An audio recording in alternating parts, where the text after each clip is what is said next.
A bloke was born when Halley's Comet was around, and then kicked the bucket when it came back 75 years later, just like he'd said.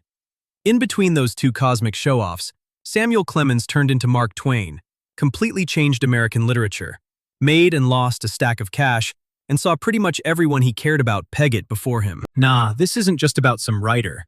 It's about how a bit of a crook kid from a fading river town ended up speaking for a whole country, then spent his last years wondering if it was all worth the trouble.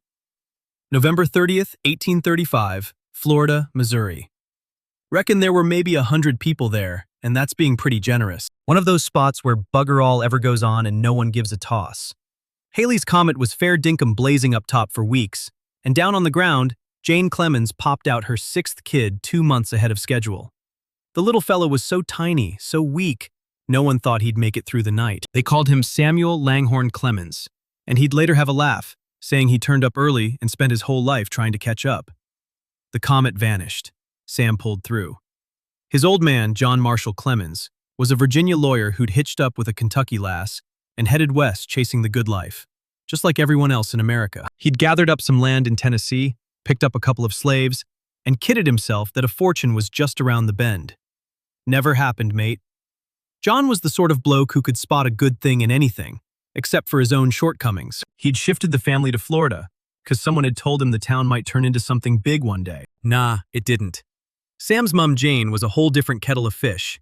Born in Kentucky, sharp as a tack, always fretting over her crook youngest boy, she gave every cure going a fair crack. Modern medicine, water cures, bush remedies, even prayer.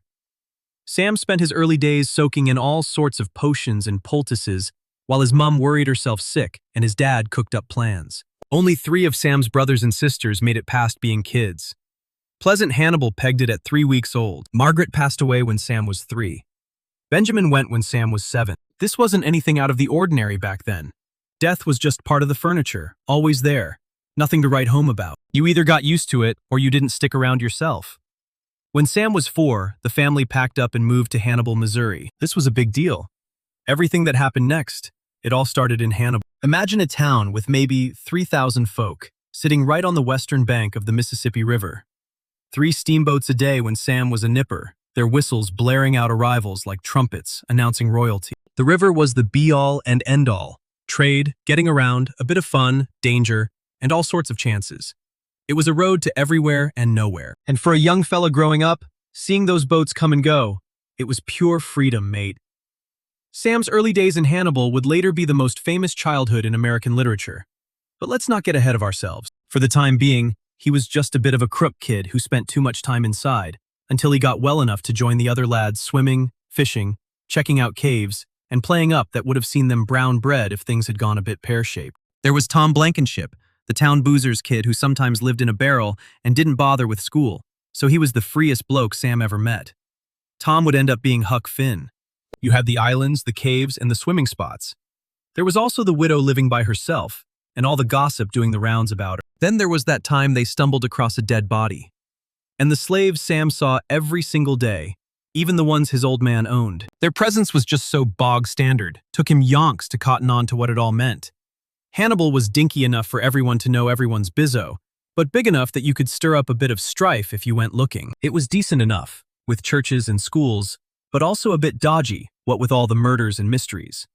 Just the right size for a young fella's imagination to turn into a proper legend. And Sam, well, he was always pushing his mum's buttons, fair dinkum. He was that sort of kid who'd duck out after dark, wag school to go chuck a line in, cook up some ripper pranks, then act all innocent when he got sprung. Jane Clemens just couldn't stay mad at the bloke. He had a real knack for sweet-talking his way out of trouble, using his good bloke nature as a sort of guarantee for his little household shenanigans. School was a bit on again, off again for him. Sam picked up reading and writing, got enough sums under his belt to scrape by, but mostly he was off with the fairies instead of hitting the books. Formal schooling back then was pretty rough as it was. All rote learning, reciting stuff, and a good belting if you mucked up. He'd later reckon his education got in the way of school, funnily enough. That was classic Twain, that was. Taking a fair dinkum whinge and spinning it into a bit of a laugh. What he truly cottoned onto came from keeping an eye on and lending an ear to the steamboat pilots. They were like legends, those blokes. Plus, the travelers passing through with yarns from New Orleans and St. Louis, the slaves who'd sing and spin tales, holding on to their humanity in a system built to rip it away. And the local characters, who became blueprints for his made-up ones, and the way people spoke along the Mississippi. That river talk would later shake up American literature, showing that everyday lingo could pack just as much punch as all the fancy words. Then, on March 24, 1847, everything went pear-shaped. John Marshall Clemens kicked the bucket from pneumonia, most likely, even though they weren't dead-set sure about the diagnosis. He was 49 and pretty much skint when he passed, even after spending yonks trying to get ahead. His last words to Sam's older brother Orion were to look after the family, no worries. Sam was just 11, and that was the end of his proper schooling, just like that. The family was strapped for cash, and being a kid was a bit of a luxury they just couldn't swing anymore. He ended up as a printer's apprentice, fair dinkum. That meant setting type by hand, learning to read things back to front, and getting paid in whatever Tucker scraps they had going. The work was a real grind and super precise, but it was dead-set vital for him becoming a writer.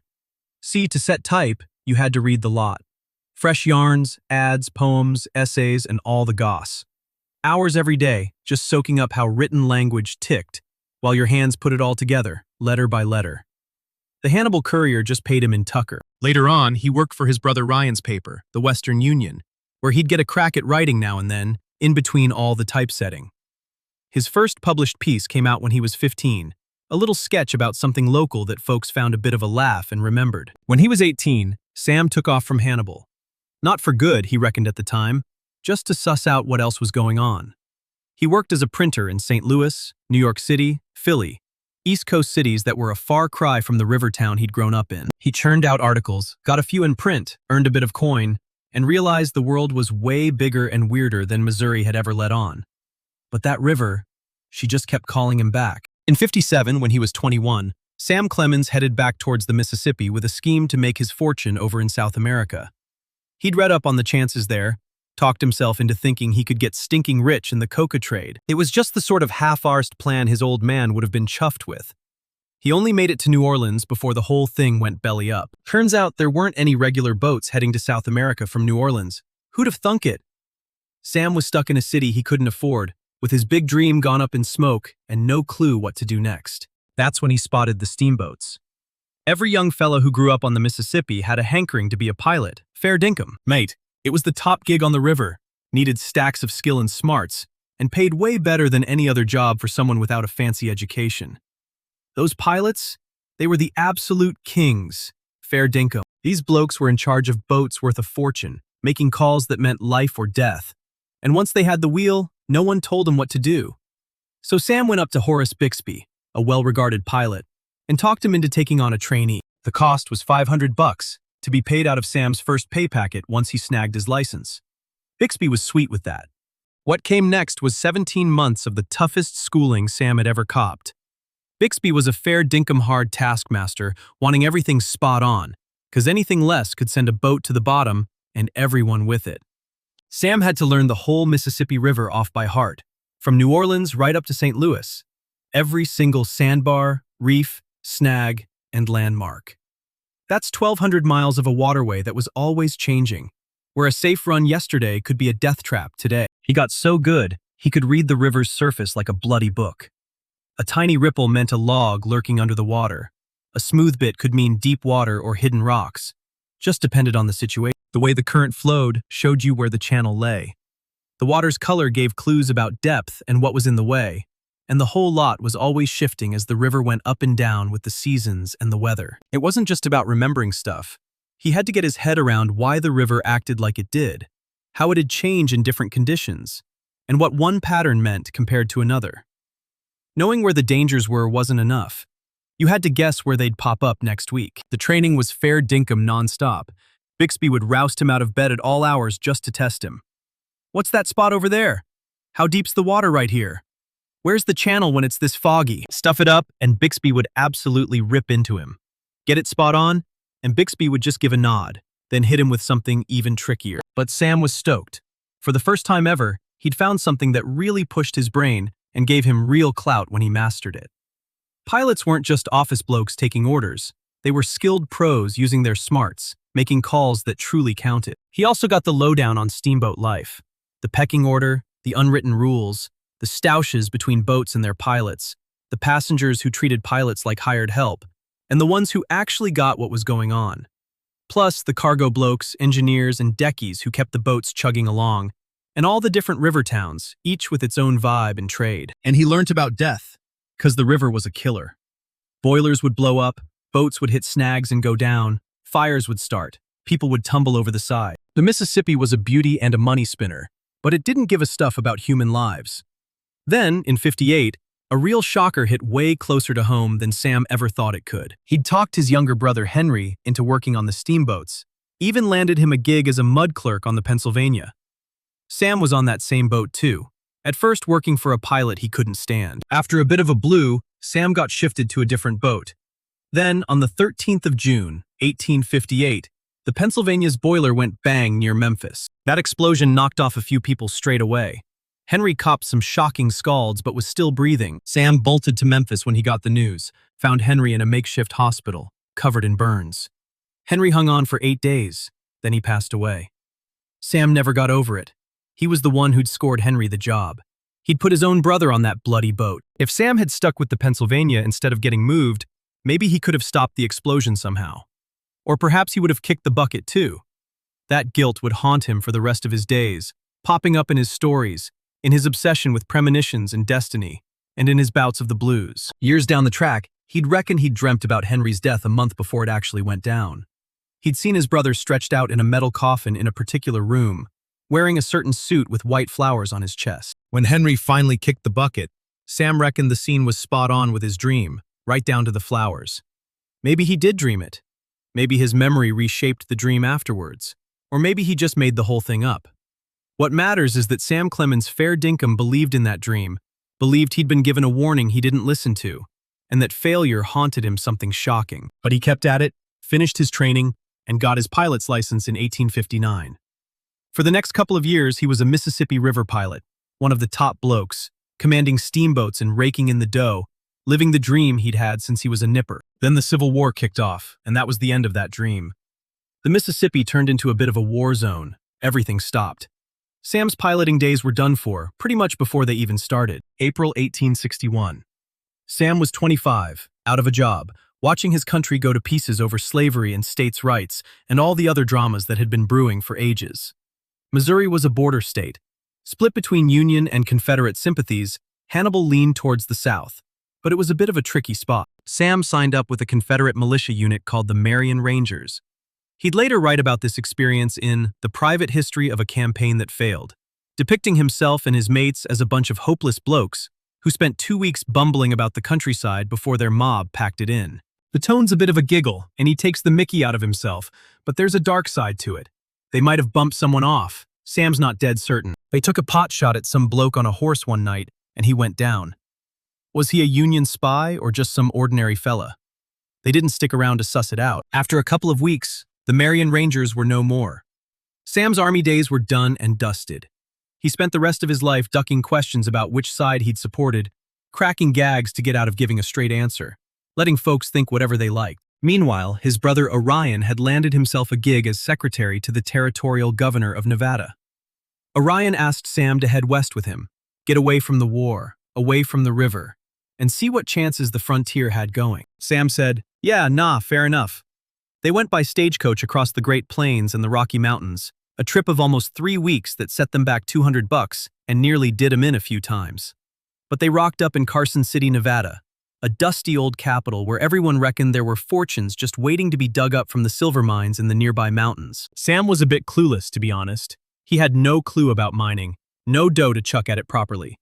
He didn't have a clue how the whole caper worked, but everyone else around him was making a mint. They staked their claims, and Sam thought he'd get rich as well. Nah, didn't happen. He spent the next 18 months absolutely bombing at mining, and it wasn't for lack of having a go. Sam and his mates staked out their claims, filled in the forms, and dug holes all over the desert, hoping to find silver veins that'd make 'em millionaires. Found bugger all, really. Or rather, they found heaps of rock that might have had silver, but getting it out needed cash and gear they just didn't have. The whole shebang was a fair dinkum lesson in how dreams often crash and burn when they hit reality. Blokes all around him were supposedly striking it lucky. Stories were doing the rounds non-stop. Some fella found a vein worth thousands. Another bloke flogged a claim for a mozza, Sam heard all these yarns, believed him hook, line, and sinker, and just kept on digging. The Nevada Territory back in the early 1860s was an absolute madhouse. Prospectors crawling all over the place, mining camps popping up overnight, pubs, brothels, and brawls. Everyone was dead certain the next big find was just about to happen. Sam was just like the rest of them. He lived in tents and rough shacks, ate like a dog, worked his guts out, and got bugger all done. By late '62, he was stony broke and fair dinkum desperate. The mining dream had well and truly carked it. He needed some actual cash, not just pie-in-the-sky ideas. So he did what he always did when he was short of a quid. He started writing. The Territorial Enterprise in Virginia City was the top paper around, covering the mining boom with a bit of truth and a whole lot of tall tales. Sam started firing off letters to them from the mining camps. He penned some funny little stories about life out in the diggings. The editor was keen on him and offered him a gig as a reporter, $25 a week. Sam jumped at it straight away. He packed up and moved to Virginia City in September '62, starting work as a full-time journo. This was the point where everything took a turn. Not right away, not in an obvious way, but this job, this paper, this mad mining town. Right here's where Samuel Clemens started turning into Mark Twain, eh? What he was doing was totally different from anything he'd tackled before. The Territorial Enterprise was after a bit of a stir. They wanted yarns that'd fly off the shelves. The truth, well, that was a bit flexible back then. If the actual goings-on weren't exciting enough, you just jazzed them up a bit. Sam soon realized he had a real knack for it. He could grab a boring old event and turn it into something absolutely cracking, or a bit dodgy, or even both. He'd pen stories about mining claims, legal stoushes, and all sorts of local characters. But his writing had a voice that was purely his own, sharp as a tack, taking the mickey, and happy to poke fun at anyone, even himself. Early in '63, he put the name Mark Twain on a piece for the very first time. That old riverboat saying, 2 fathoms deep, meant the water was safe as houses. Whether he picked it for a sentimental reason or just because it sounded grouse, no one's really sure. He'd spin a few different yarns about where the name came from over his lifetime, happily contradicting himself as he went. The main thing is, the name well and truly stuck. Mark Twain, the whole shebang, really came to life in the Territorial Enterprise's pages, and that character was a fair bit louder and funnier. The paper let him muck around a bit, so he started writing hoaxes. These were totally made-up stories dished up as news. One yarn reckoned a petrified bloke had been found out in the desert, sitting in a cave, perfectly preserved. The description was bonkers, obviously impossible, but other papers still ran it as gospel. Sam was chuffed as punch. He'd shown that people would swallow anything if you wrote it with enough conviction. He also got into a few stoushes with other journos, trading barbs through their own papers. These weren't proper blowouts. They were more like a bit of a show. A laugh for readers who got a kick out of watching writers tear into each other in the paper. Sam was a dab hand at it. His put-downs were clever, and his timing was spot on. He cottoned on that journalism in the Nevada Territory wasn't really about telling folks the news. It was more about keeping them amused. But his humor had a bit of a bite to it. Sam was cooking up a style that had become his trademark later on. He'd write about people being two-faced, about putting on airs, and about the big difference between what folks said they were and what they were actually like. He took the mickey out of the rich mine owners who just flooped their wealth and then carried on like they'd earned it fair and square through being good sorts. He'd have a go at politicians, preachers, anyone who thought they were a bit too important. This didn't always end well, mind you. Virginia City was a pretty rough and tumble spot. Blokes sorted out their arguments with firearms. Sam's writing landed him in hot water more than a few times. He penned something a bit rude about another editor's rag. The editor then challenged him to a duel. Sam, who wasn't keen on carking it over a bit of a laugh, just did a runner, packed his bags and headed off to San Francisco. May of '64. Sam was 28, out of a job again, but this time he had a bit of a name for himself. He'd really made his mark back in Nevada. The papers over in California already knew who Mark Twain was, too. He landed a gig almost straight away, writing for the Francisco Call and other rags. He also began chucking in pieces to literary magazines, branching out from just plain journalism into little sketches and stories. San Francisco was a fair bit different from Virginia City. Bigger, more settled, a bit more flash. Sam had to tweak his style a touch. The California crowd wanted a laugh, but they wanted it a bit more refined. He learned to polish up his voice, keeping those sharp observations but dialing back the rough edges. And he bumped into other writers, blokes who were fair dinkum about literature, who'd chew the fat about craft and technique. Bret Hart was already there, carving out a name for himself with yarns about the California frontier. Sam picked up a few tricks from Hart, soaking up his way of doing local color, how he'd nail the dialects and regional quirks in his writing. But San Francisco wasn't exactly rolling out the welcome mat. Righto. The city had these fancy literary groups, but Sam, he was a bit of an outsider, eh? Used to be a riverboat pilot, then a miner who didn't quite make it, ended up writing for the papers. Not exactly the sort of background that'd get you in with the in crowd, and he was usually skint. Freelance journo work didn't pay much, so he was shacked up in cheap boarding houses, always cadging a few quid off his mates, just trying to work out what to do next. Then, in '65, things took a bit of a turn. A mate spun him a yarn, just a casual story about a jumping frog comp over in Calaveras County. Some bloke had trained a frog to jump, chucked a bet on it, but ended up losing his dough because someone filled the frog with buckshot. Just a simple yarn, nothing flash, really. But Sam, he grabbed that story and gave it a fair dinkum makeover. He penned Jim Smiley and His Jumping Frog, a ripper of a tale told by this chatty miner who just wouldn't shut his gob. The story just sort of wandered all over the shop, went off on tangents, and kept coming back to itself. The laughs weren't in the plot, mate, but in how it was told. The narrator just couldn't get to the point, and the whole idea of grown blokes taking frog jumping so seriously was just bonkers. That story popped up in the New York Saturday Press in November '65. Before you knew it, within a few weeks, it was being reprinted in papers all over the country. Mark Twain, he became a household name, just like that, overnight. Everyone absolutely loved it, mate. The humor was fair dinkum American, a real change from that European-style stuff you'd usually find in the literary mags. It really nailed something about the West, that tall tale tradition, and how everyday blokes actually chatted. Sam had sort of found his groove, but not completely, mind you. He was still finding his feet, still working out his capabilities. But that jumping frog yarn showed he could pen something that went way beyond just the local papers.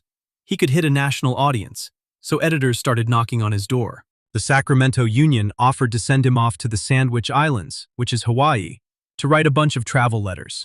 4 months, all expenses covered, good coin, and a chance to see somewhere totally fresh. Sam said, yeah, and off he sailed for Hawaii in March of '66. The trip was meant to be pretty cruisy. Head to Hawaii, write some entertaining letters about the exotic spot, then come home. But Sam, he made it into a fair bit more than that. He didn't just bang on about the scenery, he actually took a good look at the culture, the politics, and how their economy worked. He had a yarn with missionaries, local Hawaiians, and merchants. He even climbed a volcano and checked out a maritime disaster, chatting to the blokes who'd survived a shipwreck. The letters he sent back to the Sacramento Union were a good laugh, yeah, but they also had a fair bit of substance to him. He was turning into more than just a funny bloke. He was shaping up as a serious writer who could tackle tricky topics and still keep his readers hooked. When he got back to San Francisco in August, he had a bit of a brainwave. What if he could earn a quid by lecturing, reading his stuff out loud to people who'd paid to listen? It was a bit of a gamble, though. Public speaking scared the living daylights out of him. He'd never done anything like it before. But other writers were doing these lecture tours, and they seemed to be raking in a fair bit of cash. So Sam thought, bugger it, I'll give it a go. He hired a hall in San Francisco for the 2nd of October, 1866, and put out the word about his talk on the Sandwich Islands. He spent the days leading up to it absolutely convinced no one would rock up. But the hall ended up chockers with over 1,000 people. Sam just strolled onto the stage. Scared stiff, he started yapping away and realized he was actually pretty good at it. That timing he'd honed in his writing just clicked perfectly for a live show. He knew exactly when to take a breather, when to pick up the pace, and when to drop a line with a straight face. The crowd absolutely ate him up. He did more talks all over California and Nevada. Every single one just boosted his confidence and his good name. By the end of '66, Mark Twain was a top-notch lecturer and a well-known writer. But he wasn't happy as Larry. He was after something bigger. He wanted to check out the world outside of the American West. He had his sights set on writing a book. Then in '67, his opportunity rocked up. Some excursion mob was putting together a fancy cruise to Europe and the Holy Land. Righto, 5 months, heaps of cities, the first big organized trip like it. Sam got the Alta California paper to foot the bill for his travel yarns. He had to scrounge up some cash for the rest of the ticket and jumped on the Quaker City. That trip, mate, it'd totally flip his life upside down. No one could have seen it coming. He'd bump into blokes who'd be his mates for life. And he'd cop an eye full of stuff that'd keep his writing going for yonks. Plus, he'd cross paths with a young Sheila whose brother would flash him a photo, making Sam fall head over heels before he'd even had a yarn with her. But first, he had to get through 5 months stuck on a boat with a bunch of tourists who'd nearly send him bonkers. The Quaker City shoved off from New York on the 8th of June, 1867. The passenger list was like a who's who of proper American society. Old business blokes and their missuses, preachers, even an ex-lieutenant governor, rich tourists who could splash out on the hefty ticket, and just one journo from California who'd had to borrow a few quid to get on board. Sam was hoping for a bit of a thrill, but what he copped was mostly boredom, with a few interesting bits, and long stretches of having to chat with folks who reckoned dancing was a sin. Most of the punters were a bit older, pretty conservative, and dead keen on their religion. They'd have prayer meetings, whinge about the tucker on the ship, and squabble over how to properly observe the Sabbath. Sam just couldn't stand them. He'd pen letters back to the Alta California, taking the mickey out of those holy roller tourists, even calling them the Pilgrims. His take on things was pretty sharp, and sometimes a bit harsh, but geez, it was funny too. The difference between what those passengers hoped for spiritually and their whinging about the digs made for ripper material. But not everyone was like that, eh? Among the younger crowd, Sam found some good blokes, fellas who actually wanted to have a good time on the trip, not just put up with it like some kind of moral exam. One of them was Charles Langdon, an 18-year-old from Elmira, New York. Charlie ended up being one of Sam's closest mates on the boat. They rocked up to the Azores, Gibraltar, Tangier, Marseille, Paris, Genoa. Every single stop gave him something new to see and do. Sam scaled Vesuvius, wandered through Pompeii's old ruins, stood in the Colosseum, and checked out the Louvre. He was seeing stuff he'd only ever read about, and he was jotting it all down. Not with that super respectful tone the guidebooks always went on about. Nah, he did it with his own cheeky way of looking at things. In Paris, he reckoned the can-can dancers weren't as wild as everyone made out. And in Venice, he had a whinge about the pong from the canals. He'd talk about the old master's paintings with a critical eye, which would have made the art boffins absolutely spew. While everyone else was bowing down to all these cultural landmarks, Sam was just wondering if they were really worth all the hoo-ha. This way of doing things would become the backbone of the Innocents Abroad. He wasn't keen on just rehashing what every other travel writer spouted. He wanted to show what a regular American bloke actually thought when faced with European culture. The difference between what you expected and what you actually got. And the funny side of taking those sacred cows and having a good squiz at them with down-to-earth, unimpressed eyes. The boat then headed east. Constantinople, Smyrna, Beirut, and then the Holy Land. Palestine was the big draw card for heaps of the passengers. They'd rocked up specifically to tread where Jesus did, to check out the holy spots, and to have their beliefs cemented by the actual places. Sam tagged along, but his writing about the Holy Land was a bit complex. Some of what he saw really got to him. The old city of Jerusalem, the Mount of Olives, the Sea of Galilee. But he was also a bit sus about all the made-up relics and the guides who reckoned every single rock and tree had some biblical meaning. He tramped along the paths, listened to the yarns, and wrote it all down with a mix of real interest and a fair bit of a critical eye. The tour just kept on going, mate. By the time they hit Egypt in October, Sam was absolutely knackered. 5 months traipsing around with the same mob, 5 months of prayer sessions, whinging, and having to pretend to be chuffed. But he'd stacked up a fair bit of stuff, eh? Notebooks, chalkers with observations, letters he'd fired off to California newspapers, all the raw ingredients for a book. What's more, something big went down on that trip that'd totally change his life. Charlie Langdon had chucked Sam a look at a picture, a tiny portrait of his sister Olivia. Sam had a squiz at it, and later reckoned he fell head over heels straight away. Whether that's fair dinkum or just a bit of a romantic yarn, it doesn't really matter.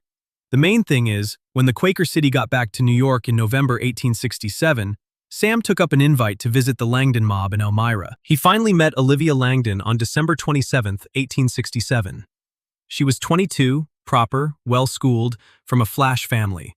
Basically everything Sam wasn't. Her old man, Jervis Langdon, had made a mozza out of coal and timber. The Langdons lived in a massive mansion.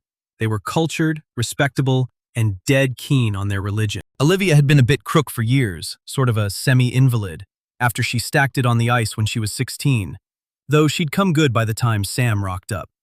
Sam was absolutely gone on her in a few days. He popped the question. Livy knocked him back. Well, fair enough. She barely knew the bloke, did she? He was a bit of a rough diamond from the West, known for his boozing and cheeky humor. She was a proper young lass from a decent family. The whole idea was a bit bonkers, but Sam was a real stayer. He started firing off letters to her, long ones, almost every single day. He wooed her with his words, which was his strong suit. He made out like he could be a changed man, someone who wanted to pull his socks up, who saw in her the chance to become the bloke he should be. Livy's family were a bit sus. Her old man looked into Sam's past and wrote to folks who knew him. The replies weren't exactly glowing. References painted Sam as brilliant, but a bit shonky. Talented, but a loose cannon. Definitely not the sort of bloke you'd want your daughter hitched to. But Jervis Langdon made a fair dinkum surprising call. He told Sam he'd take his word for it, instead of listening to what everyone else was rabbiting on about. If Sam reckoned he could be a good husband, Jervis would give him a fair go to prove it. The engagement didn't happen straight away. Livy knocked back Sam's proposal another 2 times before she finally said yes in November 1868. They'd been seeing each other for almost a year. During that period, Sam had been busy turning his Quaker City letters into a book, editing, beefing it up, and sorting the whole lot into a proper story. The Innocents Abroad came out in 1869. It was nothing like any travel book Yanks had ever read. Most travel writing back then was either dry as a dead dingo's donger or just flowery descriptions of old cultural stuff. Sam's book was a real laugh, a bit cheeky and honest in a way that felt totally groundbreaking. He took the mickey out of European snobbery.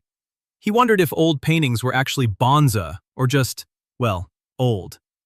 He gave it to his fellow tourists, just as straight as he did the tourist spots. The book was a massive hit straight off the bat.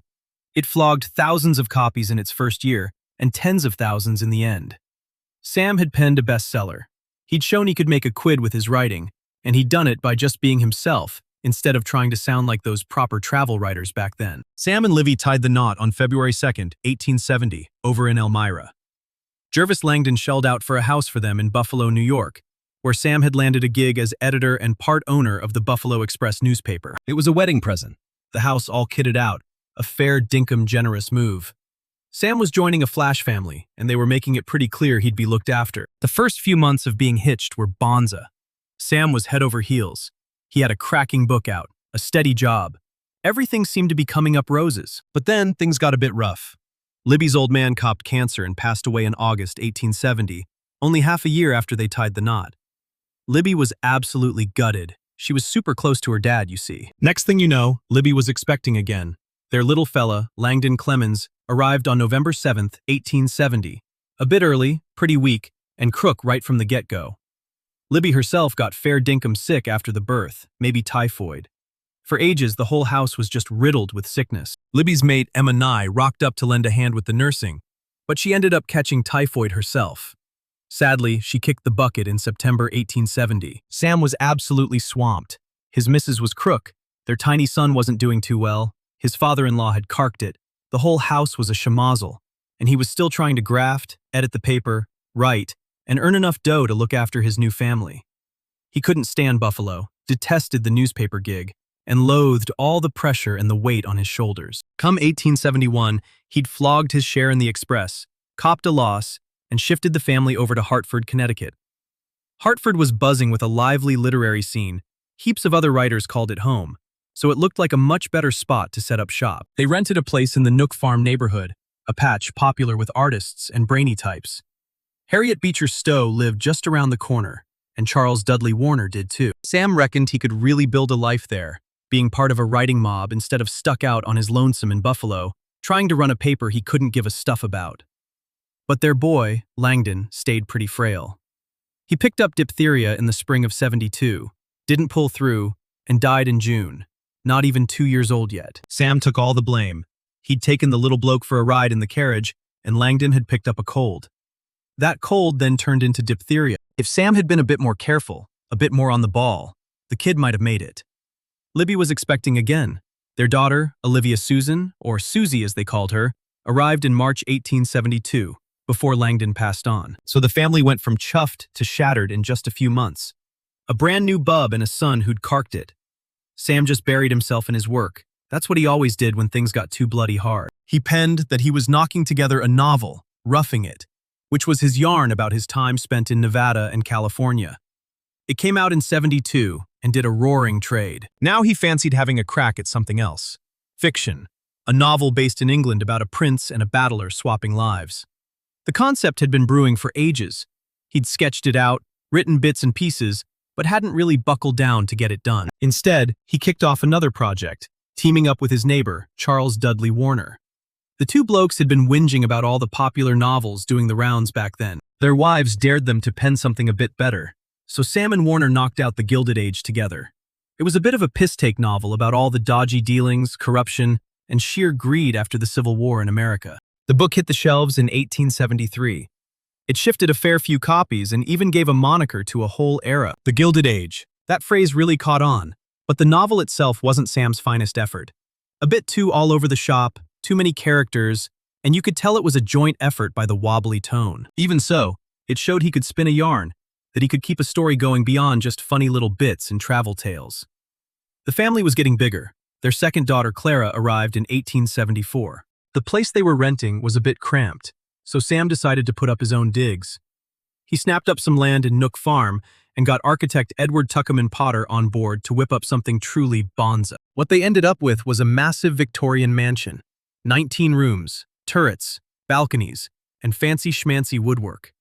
It set him back over 40 grand, way more than Sam had budgeted for, but geez, it was a ripper. The house boasted a conservatory, a library with a carved mantelpiece from Scotland, and a billiard room up on the third floor, where Sam could puff away and get stuck into his work without bothering the family.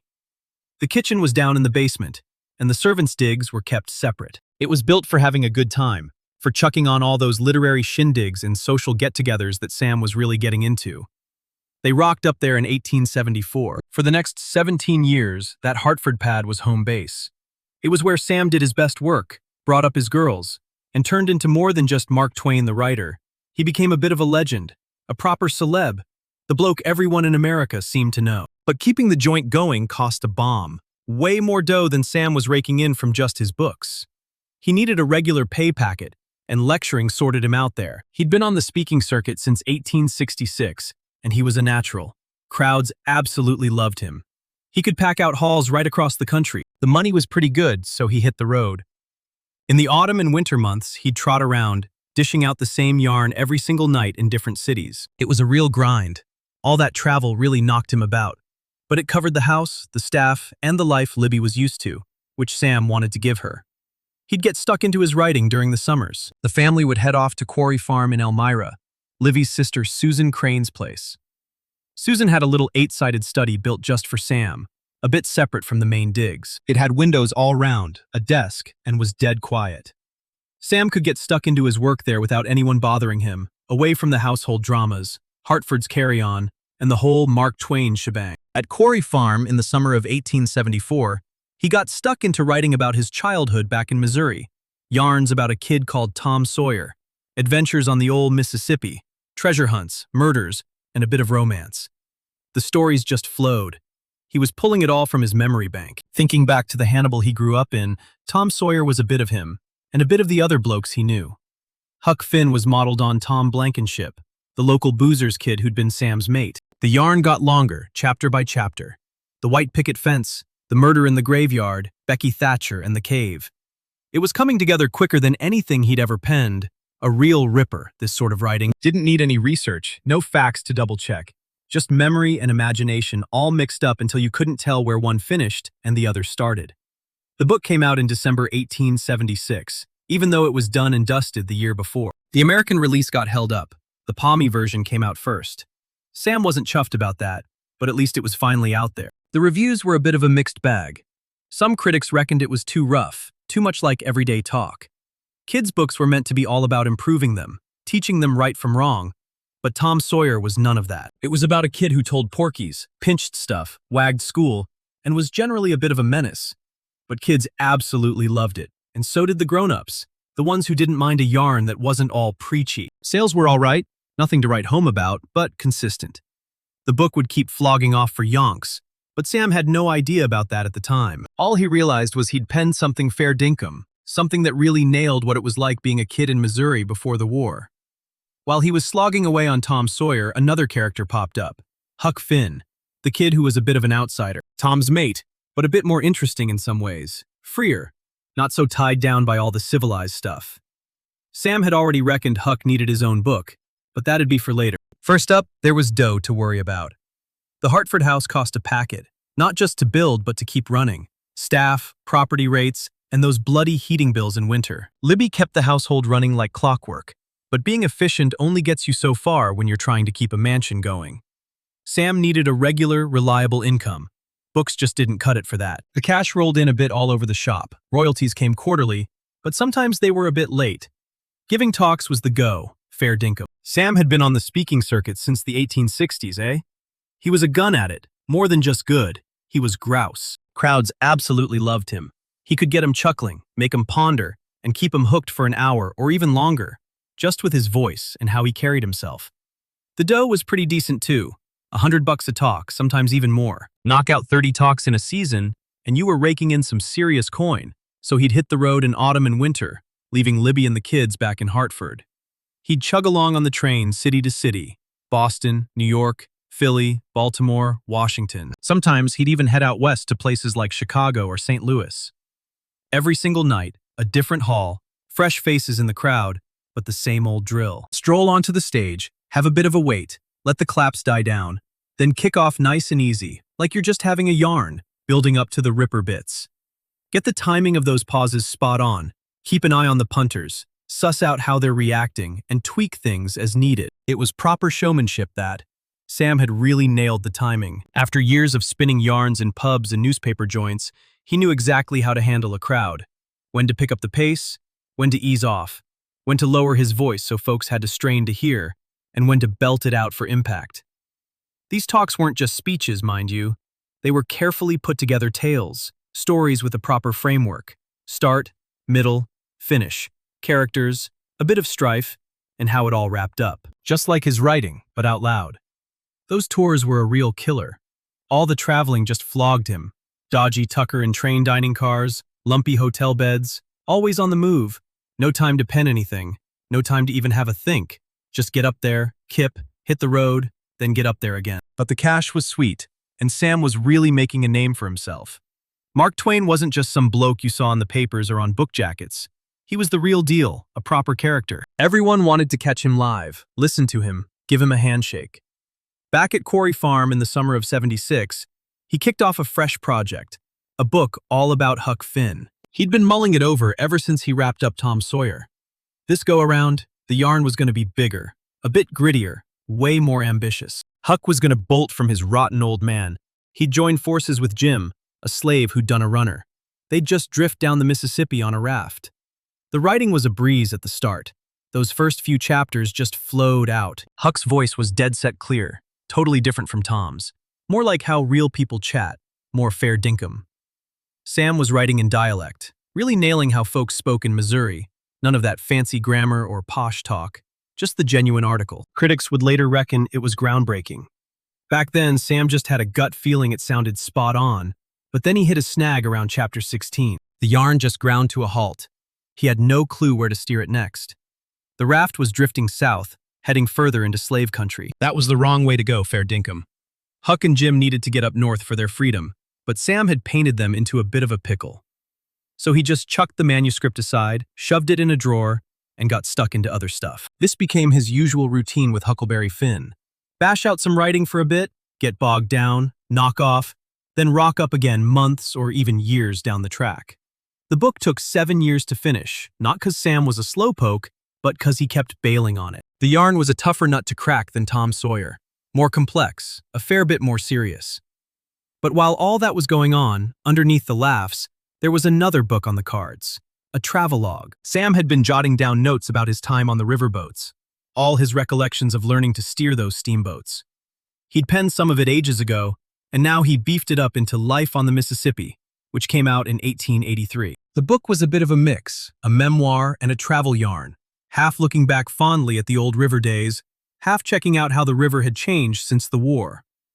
To get the lowdown for the second half, Sam went for a trip down the Mississippi in '82, his first time back since before the big stoush. 2 decades on, and crikey, the river felt different, a bit smaller, like the magic had just packed up and left. Paddle steamers were getting chucked for railways, the towns had copped a makeover, but the river itself, the actual guts of it, was still there, still heading south, still a mighty force. Penning life on the Mississippi really stirred up all those old feelings for him. The thrill of being a young fella learning to read the water, the buzz of getting his pilot's ticket, the sheer terror of steering at night, and the sad business of Henry kicking the bucket. He wrote that bit real carefully, 'cause fair dinkum, it still stung a bit. The book did all right, not a massive seller like The Innocents Abroad, but it pulled its weight. Sam was really showing everyone he was more than just a funny bloke. He was a proper, serious writer, a gun at tackling all sorts of yarns, fiction, travel tales, memoirs, whatever the story called for. Between books, he was always out lecturing and touring. The family needed the dough, eh? The Hartford place wasn't exactly getting cheaper, and now there was another daughter, John, who popped up in '83. So it was Susie, Clara, and John now, all girls. The house was absolutely chockers with life, noise, and energy. Sam loved it to bits, but it also did his head in a bit. He really needed his writing time, his bit of peace and quiet. That's exactly what the study at Quarry Farm dished up. Summers of solid, uninterrupted work, while the girls mucked about in the paddocks, and Livy ran the show at home. He got back into the Huckleberry Finn manuscript in '83 and just carried on from where he'd knocked off. The answer to his plot pickle just hit him like a ton of bricks. Huck and Jim would miss their shot at heading north. They'd just float right past Cairo in the thick fog. After that, they'd simply keep on cruising south, bumping into all sorts of characters and getting into a bit of strife. It wasn't the most obvious fix, but it was the right one. No worries.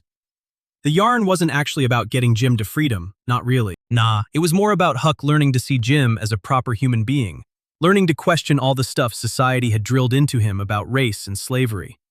Sam was penning something a bit risky here, something that'd definitely ruffle a few feathers. The book had a go at slavery, fair enough, but it also took a swing at the two-faced nature of post-war America, how the North had just ditched Reconstruction, how Jim Crow laws were popping up all over the South, and how Black Americans were getting ripped off the freedom they'd supposedly earned. He knocked off the manuscript in '83, then spent ages giving it a good polish. Libby gave it a read and chucked in a few ideas. She reckoned some of the rougher language needed to be toned down a bit. Sam mostly went along with it. His publisher, James Osgood, was a bit worried about how the book would go down commercially. It was a bit too hot to handle, too raw, too upfront about American racism. But Sam had a real belief in it. He knew this was his absolute best work, no doubt about it. The Adventures of Huckleberry Finn hit the shelves in Britain in December of '84. The American version rocked up in February of '85. The reaction was instant and split right down the middle. Some critics raved about it, calling it a masterpiece. Others bagged it as crude, a bit rough, and not fit for kids. Public libraries gave it the flick. The Concord Public Library even called it rubbish. Sam, though, he was chuffed as punch with all the fuss. Banning books just made him fly off the shelves even faster. Folks were keen to read what they were told not to. And beneath all the carry-on, the serious readers actually twigged to what he'd pulled off. The whole book was penned completely in dialect, actually a few different ones. Missouri Negro dialect, Pike County dialect, and the Southwestern one. Every character had their own unique voice, their own way of spruiking. This sort of thing had never been done before, not to this extent anyway. The novel's structure was pretty loose and jumped around a bit. Huck and Jim are just cruising down the river, bumping into all sorts of characters and sticky wickets. These two blokes, the Duke and the King, they were a couple of shonky con artists who ended up taking over their raft. The Grangerford Shepherdsons were always bickering, same as the Wilkes mob with their inheritance caper. Every little adventure gave a fresh look at American society, all seen through Huck's innocent yet pretty sharp eyes. The real moral dilemma in the book rocks up a bit later on. Huck's got to figure out if he's going to dob Jim in or give him a hand to bolt. Society's drilled into him that helping a slave get away is a massive sin. He reckons he'll be off to hell for it. He even pens a letter to Jim's owner, but then rips it to shreds. He just says, "Righto, then I'll cop hell," picking mateship over the law and plain human decency over what society dictates. That particular moment is the absolute guts of the book. Everything leads up to it, and it's a real gut punch because Huck thinks he's mucking up when he's actually doing the fair dinkum thing. The society that's meant to show him the way is completely rooted morally. His inner voice, which should be telling him what's what, has been tainted by all that slave state thinking. He's got to go against every single thing he's been taught just to do the right thing. Sam got it, fair enough. He'd been brought up in a slave state and fed the exact same porkies. It took him ages to shake off all that rubbish. The book was his crack at showing just how deep those lies went and how they warped things. Even good blokes' ideas of what's right and wrong, and those critics who labeled the book racist, they completely missed the boat. Sam was having a go at racism by showing it from the inside out, proving how it mucked up both language and thinking. Huck uses the lingo from his era and locale. That language is a bit rough, but Huck's deeds, his growing realization of Jim's humanity, well, that's the real comeback. The book doesn't back the racism it portrays, it just lays it all bare. Hemingway, later on, apparently reckoned, every bit of modern American literature sprung from this book. That's probably a bit of a stretch, but not by a long shot. Huckleberry Finn showed American authors they could chuck in everyday language. They could write about regular folk using their normal way of talking. They didn't have to copy British novels or fancy old literature. They could whip up something truly American. The book made Sam a fair bit of dough, not straight away, but eventually. It just kept flying off the shelves year in, year out for decades, even becoming a must-read in schools. Mind you, that would have given the Concord Library Board a real fright. But all that cash brought its own set of headaches. Sam was never much chop with money. Getting successful just made him even worse. He started chucking his cash mostly into inventions, stuff that promised to turn industries on their head and make a squillion quid in a flash. A brand new steam engine, a souped-up typewriter, a marine telegraph. Most of them went belly up. Sam kept losing his hard-earned, but he just kept tipping in, always thinking the next one would be a winner. The absolute biggest stuff-up was the Page Compositor. This typesetting contraption, dreamt up by James Page, was meant to replace human typesetters and do the job of a few blokes all at once. Sam caught a demo back in 1880 and was absolutely captivated. He reckoned this was the way of the future, and that it had completely changed the publishing game. He started putting in a bit of cash at first, then bigger chunks. The machine always seemed to need more tinkering, and Page kept swearing it was nearly good to go. Sam just kept signing checks. By the late 1880s, he'd sunk over $190,000 into that compositor, which was more than he'd earned from all his books put together. The machine was a ripper idea on paper, with 12,000 moving bits and bobs. It could set the type, dish it out, and line things up, doing everything a human compositor did, but quicker. Only snag was, it wasn't reliable. Something was always on the blink. Page would sort one thing out, then another would go belly up. That contraption was just too fiddly, too fragile. It couldn't hack it in a busy print shop, no worries. While Sam was chucking heaps of cash into Page's contraption, some other bloke, Ottmar Mergenthaler, was cooking up a simpler gadget, the linotype. It didn't do as much as Page's compositor, but what it did like a charm. Every time. By 1890, newspapers were all jumping on the linotype bandwagon. Page's compositor was pretty much cactus before it was even properly done. Sam just wouldn't have a bar of it. He'd sunk too much into it to chuck it in. He borrowed a stack of dough, mortgaged the Hartford place, and kept telling himself the big breakthrough was just around the corner. Page would sort out all the tricky bits, the compositor would hum along, and Sam would be raking in the millions. Yeah, nah, that never eventuated. The yarn just kept growing, chapter by chapter. The white picket fence, the murder in the graveyard, Becky Thatcher and the cave. It was all coming together quicker than any other stuff he'd penned. This sort of writing was pure bliss, mate. No need for research, no facts to double-check, just memories and imagination mixed up so well you couldn't tell them apart. The book came out in December 1876, even though he'd wrapped it up the year before. The American release got held up. The British version hit the shelves first. Sam wasn't chuffed about that, but at least it was finally out there. The reviews were a bit of a mixed bag. Some critics reckoned it was too rough around the edges, too much like everyday talk. Kids' books were meant to be all about teaching them good morals, apparently. Tom Sawyer was none of that. It was about a young fella who told fibs, pinched stuff, wagged school, and was generally a bit of a larrikin. But the kids absolutely loved it, and so did the grown-ups who were keen for a read that wasn't preaching at them. Sales were pretty decent, not mind-blowing, but steady as she goes. The book would keep flogging off for yonks, but Sam hadn't realized that at the time. All he knew was he'd penned something fair dinkum, something that really nailed what it was like being a young bloke in Missouri before the war. While he was knocking out Tom Sawyer, another character popped up, Huck Finn, the kid on the outer. Tom's mate, but a bit more interested in some ways, freer, not so hemmed in by society's rules. Sam had already made up his mind that Huck needed his own yarn, but that was for another day. First up, there was the dough to consider. That Hartford place cost a stack, not just to build, but to keep going. Servants, rates, and those bloody heating bills in winter. Levi kept the household running like clockwork, but even that only stretched so far. When you're trying to keep a mansion afloat, the cash just rolled in whenever it felt like it. No real pattern. Royalties came in every 3 months, sometimes a bit late, so lecturing was the go. Sam had been doing speaking gigs since the 1860s. He was a gun at it, better than just good. Crowds absolutely loved him. He could get 'em laughing, get 'em thinking, and keep 'em hooked for an hour or more with just his voice and his presence. The pay was a fair whack, $100 a lecture, sometimes even more. Knock out 30 talks in a season and you were looking at some serious dough. So he'd hit the road in autumn and winter, leaving Libby and the girls back in Hart. He'd chug along by train from one city to the next. Boston, New York, Philly, Baltimore, Washington. Sometimes even out west to Chicago or St. Louis. Every night a different hall, a different mob, but the same old routine. Stroll onto the stage, have a bit of a pause, let the clapping die down, start off like you're just having a yarn, build up to the funny bits, and nail those pauses perfectly. He'd keep an eye on the crowd, see how they were reacting, and then just tweak things on the fly. It was pure performance, mate. Sam had picked up all his timing smarts from yonks of spinning yarns in pubs and newspaper joints. He really knew how to play to the crowd, eh? Knew just when to speed things up, when to slow him down, when to drop his voice so everyone'd lean in, and when to belt it out for a bit of oomph. These talks weren't just speeches, nah. They were proper, well-put-together yarns, with a clear start, middle, end, characters, a bit of drama, and a tidy finish. Pretty much his writing, but out loud.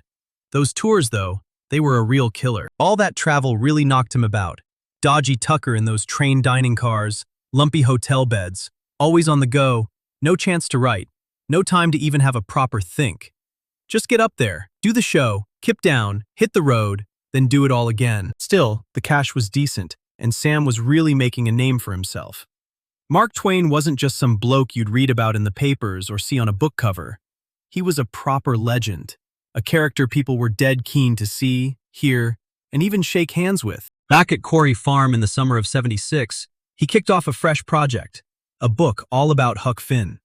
He'd been mulling it over ever since he wrapped up Tom Sawyer. This yarn was going to be bigger, a bit darker, more ambitious, you reckon.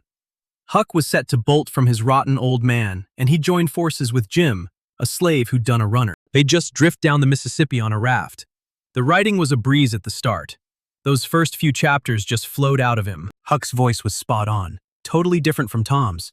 More like how folks really spoke, more fair dinkum. Sam was writing in dialect, getting down exactly how people chatted in Missouri. Not all fancy grammar or posh talk, just the genuine article. Later on, the critics would reckon it was groundbreaking stuff. But back then, Sam just had a gut feeling it sounded grouse. But then, around chapter 16, he hit a snag. The story just stopped dead. He had no clue where to take it from there. The raft was heading south, further into slave country. That was a bit of a problem, eh? The wrong way to go. Huck and Jim really needed to get up north for their freedom, but Sam had painted himself into a corner with them. So he just chucked the manuscript aside, shoved it in a drawer, and got stuck into other stuff. That became his usual routine with Huckleberry Finn, you know?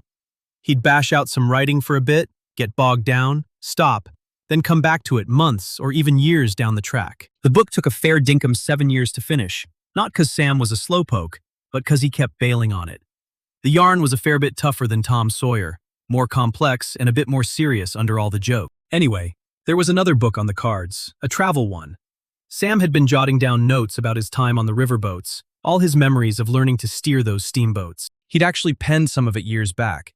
Now he beefed it up into Life on the Mississippi, which came out in '83. The book was a bit of a mix, a memoir and a travel yarn, partly looking back fondly at the old river days, and partly checking out how the river had changed since the war. To get the goods for the second half, Sam headed down the Mississippi in '82, his first trip back since before the war. 2 decades on, the river felt different, a bit smaller somehow. All the magic had just buggered off. Steamboats were getting chucked for railways, and the towns had copped a fair bit of change. But the river itself, the actual guts of it, was still there, still flowing south, still a powerful old thing. Penning Life on the Mississippi really brought back all those old feelings. The thrill of being a young fellow learning to read the water, the buzz of getting his pilot's license, the sheer terror of steering at night, and the tragedy of Henry's passing. He wrote that bit real carefully, fair dinkum. It still stung a bit. The book did all right. Not as good as The Innocents Abroad, but it pulled its weight. Sam was really showing everyone he was more than just a funny bloke. Nah, he was a proper writer, a fair dinkum one, who could tackle all sorts of stuff. Fiction, travel yarns, memoirs, whatever the tale called for. Between books, he was always out lecturing and traveling. The family needed the dough, eh? That Hartford place wasn't getting any cheaper. And then another daughter, John, popped up in 1880. So, 3 girls now. Susie, Clara, John. The house was chockers with life, noise, and energy. Sam loved it to bits, but reckoned it was a bit much all at once. He really needed his writing time, his peace and quiet. That's exactly what the study at Quarry Farm gave him. Summers of solid work, no mucking around, while the girls were out playing in the paddocks and Livy kept the house ticking over. He got back to the Huckleberry Finn manuscript in '83, just picked up from where he'd knocked off. The answer to his plot pickle just hit him. Huck and Jim would miss their shot at heading north. They'd just float past Cairo in the fog. After that, they'd simply keep heading south, bumping into all sorts of characters and having a fair few adventures. It wasn't the most obvious way to go, but it was spot on. The yarn wasn't really about getting Jim to freedom anyway, mate. It was more about Huck learning to see Jim as a proper person, learning to suss out what society had drilled into him about race and slavery. Sam was penning something a bit risky here, something that'd make folks squirm. The book had a go at slavery, yeah, but it also took a swing at the two-facedness of post-war America. Like how the North just chucked Reconstruction, how those Jim Crow laws were popping up all over the South, and how Black Americans were getting ripped off the freedom they supposedly earned. He knocked off the manuscript in '83, then spent ages tweaking it. Livy had a read and chucked in her 2 cents. She wanted some of the rougher language toned down a bit. Sam mostly went along with it. His publisher, James Osgood, was a bit worried about how the book would go commercially. Reckoned it was too controversial, too full-on, too fair dinkum about American racism. But Sam really backed it in. He knew this was his best work, no worries. The Adventures of Huckleberry Finn came out in Britain in December 1884. The American version rocked up in February '85. The reaction was instant and split right down the middle. Some critics raved about it, calling it a ripper. Others bagged it as crude, a bit rough, and not for the kids. Public libraries even chucked it out. The Concord Public Library just called it rubbish. Sam, though, was absolutely stoked by all the kerfuffle. Banning books just made him sell like hotcakes. Folks always want to read what they're told they shouldn't, don't they? And underneath all the carrying on, the serious readers actually twigged what he'd pulled off. The book was written completely in dialect, heaps of different ones actually, like Missouri Negro dialect, Pike County dialect, Southwestern dialect. Every character had their own unique voice, their own way of yapping. This sort of thing had never been done before, not to this extent anyway. The novel's structure was pretty loose, a bit like a series of episodes. Huck and Jim just drift down the river, bumping into all sorts of characters in sticky situations. Then you've got the Duke and the King, a couple of dodgy blokes who end up taking charge of their raft. There's the Grangerford-Shepherdson stoush, the Wilkes mob and their inheritance caper. Every single bit of it gave you a good look at American society back then. All this stuff was seen through Huck's innocent but pretty sharp eyes. The real moral core of the book only rocks up a fair bit later on. Huck's got to figure out if he's going to dob Jim in or give him a hand to bolt. Society's drilled it into him that helping a slave get away is a proper sin. The very society that's meant to show him the way is completely rooted morally. His own conscience, which should be telling him what's what, has been mucked up by all that slave state thinking. He's got to go against everything he's ever been told to actually do the right thing. Sam got it too. He grew up in a slave state and copped the exact same rubbish. It took him yonks to shake off all that. His book was his way of showing just how deep those lies went, how they even warped good blokes' ideas of what was fair dinkum and what wasn't. The critics who reckoned the book was racist completely missed the boat. Sam was actually having a go at racism by showing it from the inside, proving how it stuffed up language, thinking, and even people's moral. Huck talks like folks did back then and where he was from. That sort of talk is pretty off color. But Huck's actions, how he starts to realize Jim's a proper human being, that's the real comeback. The book doesn't actually back the racism it shows. It just lays it all bare. Hemingway later on said, "Every bit of modern American literature comes straight out of this book." That's probably a bit of a stretch, but not by much, eh? Huckleberry Finn showed American writers they could actually use everyday language. They could write about regular blokes using regular talk. They didn't have to copy British novels or all that fancy classical stuff. They could whip up something that was truly American. The book made Sam a fair bit of dough, not straight away, but it built up over time. It just kept selling, year in, year out for decades, and ended up being compulsory reading in schools. Even though that would have given the Concord Library Board a proper fright, Having a stack of cash brought its own dramas. Sam was never much chop with money, and getting famous just made him even worse. He started chucking his cash mostly into inventions, stuff that promised to turn industries on their head and make a squillion quid in a flash. Things like a new steam engine, a better typewriter, a marine telegraph. Most of them went belly up, and Sam kept losing his dough, but he just kept tipping in, convinced the next one would be a winner. The biggest stuff up was the Page Compositor, a typesetting machine old James Page knocked up. It was meant to replace human typesetters and do the work of a whole bunch of blokes all at once. Sam caught a demo of it in 1880 and was absolutely captivated. He reckoned, "This is the way forward. This will completely change publishing as we know it." He started putting in a bit of cash at first, then bigger amounts. The machine always needed more tinkering, and Page kept swearing it was nearly good to go. Sam just kept writing checks, and by the late 1880s, he'd sunk over $190,000 into that compositor. That was more than he'd earned from every single one of his books put together. On paper, that machine sounded grouse, with a fair dinkum stack of 12,000 moving parts. It could set type, get it distributed, and line up the tech, doing everything a human typesetter did, but quicker. Only snag was, it was a bit of a schmozzle. Something was always conking out. Page would patch one bit up, and then, fair dinkum, something else would go bung. That machine was just too fiddly, too fragile, and couldn't hack it in a busy print shop, with all the rough and tumble. While Sam was chucking cash at Page's contraption, another bloke, a competitor named Ottmar Mergenthaler, was cooking up something a bit more straightforward. The linotype didn't do as much as Page's compositor, but what it did like a charm, every time. By 1890, newspapers were snapping up linotype machines, and Page's compositor was old news before it was even properly done. Sam wouldn't have a bar of it. He'd chucked too much in to throw in the towel. Too much pride, too many hard-earned dollars already down the drain.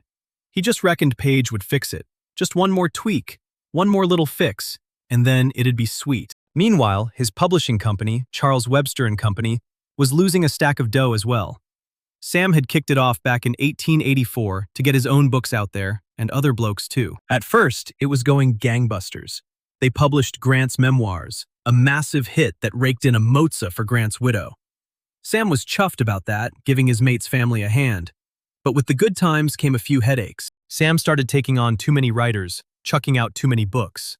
The costs went through the roof, and the company always needed more cash, like a bottomless pit. Sam kept dishing out checks, getting into debt, taking out more loans, using his writing money to keep these dud businesses afloat. By 1891, the whole situation was cactus. Sam was up to his eyeballs in debt, and the publishing company was going belly up. The Page Compositor still wasn't working, the bloody thing. He was always on the road, trying to scrape together a few quid by doing talks and writing bits and pieces. Livy was doing her nut.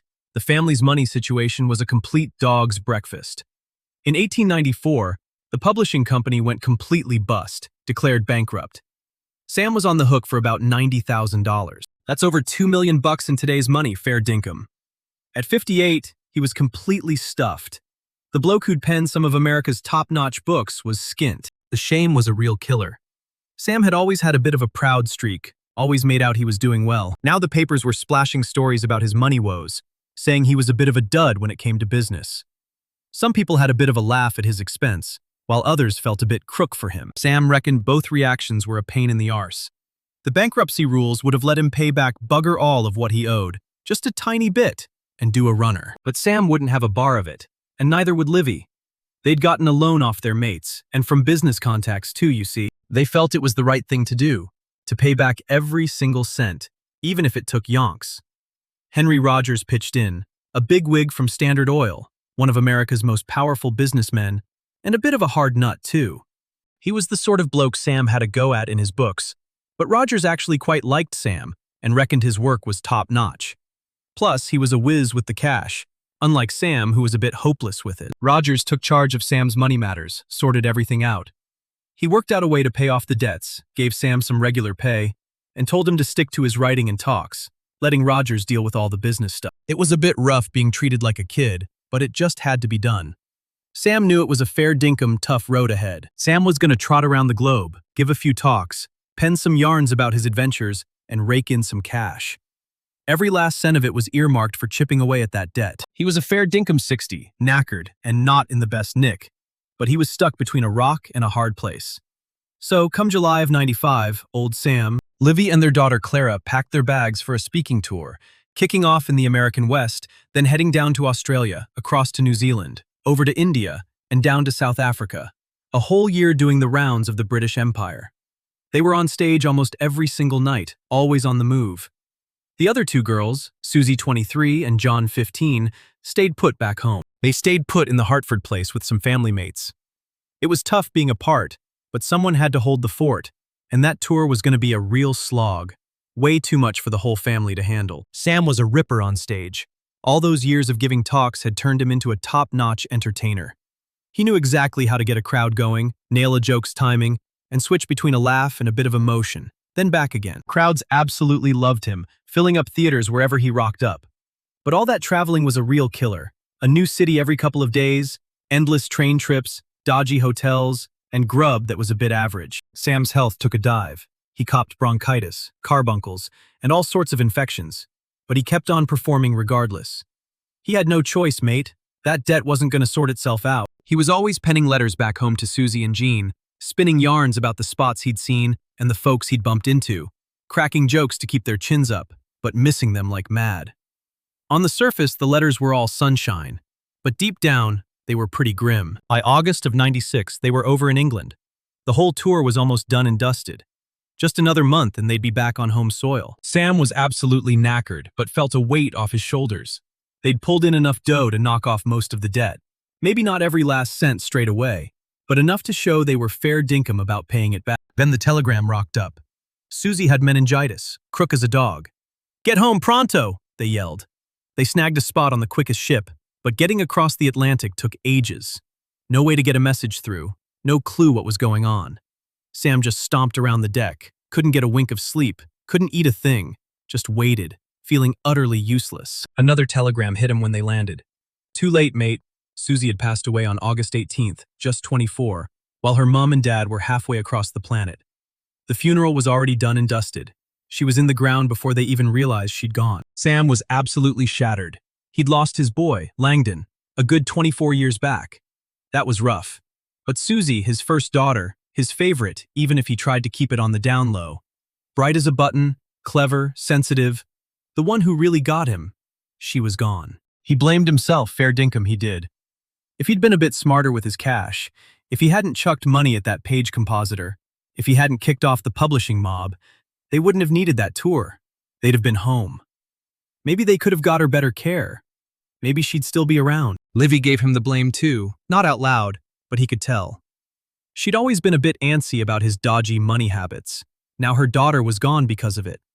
Well, that's how it felt to him anyway. The sorrow was massive, absolutely choking them. The Hartford place, once buzzing with life and chuckles, became too much to bear. They couldn't stick around, too many memories, too much heartache. They rented it out, shifted to New York, then Vienna, then London. They just kept moving, trying to outrun the sadness, but it tagged along wherever they went. Sam buried himself in his work, writing non-stop, anything to stop thinking about Susie, but she was woven into every single thing he penned. The loss colored every page. His writing shifted, got a fair bit darker, more sour. The humor was still around, but it had a bit of a bite to it now, a real nastiness. He'd always been a bit of a cynic about people. Now that cynicism turned into something more like hating everyone's guts. In '97, following The Equator hit the shelves, his yarn about the global trip. It sold a treat, the critics gave it a thumbs up, but Sam knew it wasn't his top-shelf stuff. Too much of it was penned while he was grieving, too much fake cheeriness trying to hide the utter despair. The cash came in handy, though. By '98, they'd knocked off most of the debt. By 1900, it was completely wiped out. Every cent paid back, Sam had sorted out his money woes, but it cost him his daughter's life. That win felt pretty hollow, eh? He kept on writing and publishing, but the spark had just gone. Writing was always a job, but one he absolutely loved. Now it was just a job, full stop. Something he did because he was good at it, because folks expected it, and because it kept the wolf from the door. Back in '98, he kicked off a book called The Mysterious Stranger, a bit of a dark, deep yarn set way back in medieval Austria. It questioned the whole shebang: God, what's right and wrong, what we're even here for. The main bloke was Satan, funnily enough, shown in a pretty good light, heaps more honest than the humans knocking about him. Sam beavered away on it for yonks, couldn't quite nail it, and just kept mucking around with it. He kept changing the setting, rewriting the finish. But the book just wouldn't gel. Maybe because it was too personal, too close to his real thoughts on life, too dark to put his name to. He also penned some essays, proper fierce, angry rants against imperialism. America was hoovering up colonies. The Philippines, Puerto Rico, Hawaii. Sam was absolutely spewing about it. This wasn't the America it was meant to be. This was just European empire building, the very thing they'd chucked a wobbly about. He penned, "To the person sitting in darkness," a fair dinkum ripping into Western colonialism, all dressed up as civilization. All that missionary stuff, the economic rorts, all of it was just justified with fibs about helping the savages. Sam saw right through it, called it for what it was: thieving and murder, all dolled up as progress. That essay really got people's backs up. Good on him. Sam wanted him riled, wanted him squirming. He was over just being a funny bloke, over making people chuckle while they just ignored all the unfairness. If they wanted Mark Twain, they'd get the fair dinkum article, not some soft, cleaned-up version in 1904. Livy carked it from heart failure. She'd been crook for ages, poor thing. Sam had looked after her, tried to make her comfy, but she was absolutely knackered, worn out by all the grief and being sick. She passed away in Florence, only 58 years old. They'd been hitched for 34 years by then. Sam had lost his missus and 2 of his kids. Only Clara and Jean were left, and Jean had epilepsy, copping frequent fits. She needed looking after all the time. Clara was the healthy one, but she was off doing her own thing, chasing a singing career. She couldn't be his carer, so Sam headed back to America. He rented a place in New York, then built a house in Connecticut he called Stormfield. It was meant to be his last digs, somewhere to kick back and write in peace. But he was 73, fair dinkum knackered and crook, and running out of puff. He kept on writing, though. Couldn't stop the bloke. It was just what he did, who he was, full stop. But more and more he was writing for himself, not to get it published. He penned some pretty dark essays about human nature, religion, and the big sleep. Some of it was absolutely brilliant. Some was just a bit all over the shop and bitter. None of it was really for the market. What he did get published in those last few years was a bit lighter. Old memories, yarns from when he was a young fella. Folks wanted the old Mark Twain, the funny bugger, the one who made him feel warm and fuzzy. Sam gave him that, and kept all the dark stuff for his private notes. Back in '06, he kicked off dictating his life story, not actually writing it, mind you, but just yarning away. He just lays about in bed, puffing on cigars and chatting, while a stenographer jotted it all down. He'd waffle on, spin a few yarns, jump all over the shop, crack jokes, even get a bit cranky. It was a fair dinkum mess, all over the place. But that's exactly how he wanted it, apparently. He was putting it all down to be published after he'd carked it, a whole century later, so he could be totally fair dinkum. That way, he could spill the beans on stuff he couldn't while folks were still around, have a go at his enemies, reveal a few secrets, and just tell the truth without any worries about blowback. Whether he was fair dinkum or just liked the sound of it, who's to say? But that autobiography was massive, mate, hundreds of thousands of words. A fair chunk of it couldn't be published while he was alive, and some of it, well, probably never. He couldn't give a stuff, though. It wasn't for the blokes reading back then, it was for future generations or just for himself. It was his way of getting his head around his life before he kicked the bucket. He was proper famous by then, in a way he'd never been, not just a top author, but a bit of a legend, the grand old bloke of American writing. Folks were always chasing him up, keen to meet him, hear him yarn. He played the part all right, rocked the white suits, cracked clever jokes, did interviews, but it was all a bit of an act. The real Sam, whoever that bloke was, stayed tucked away. In '09, John carked it on Christmas Eve, drowned in the bath during a seizure, only 29. Sam found her, the last of his kids apart from Clara. The grief was a fair dinkum shocker, beyond words. He wrote about it, had to get it out. Writing was how he'd always got his head around things, but the words just felt a bit hollow, not enough. What was there even to say? He was 74, crook as a dog, broken, and pretty much on his last legs. He'd outlived nearly everyone he cared about, his missus, 3 of his kids, most of his mates. He was all on his lonesome, famous but alone, and his health was going downhill fast. Heart disease, and he knew the big sleep was just around the corner. He used to tell folks he'd rocked up with Halley's Comet back in 1835, and he'd snuff it when it came back in 1910. The Comet was due in April. Sam planned to meet that deadline, and fair dinkum, he did. April 21st, 1910. You could see the comet up there in the sky. Sam carked it at Stormfield, aged 74.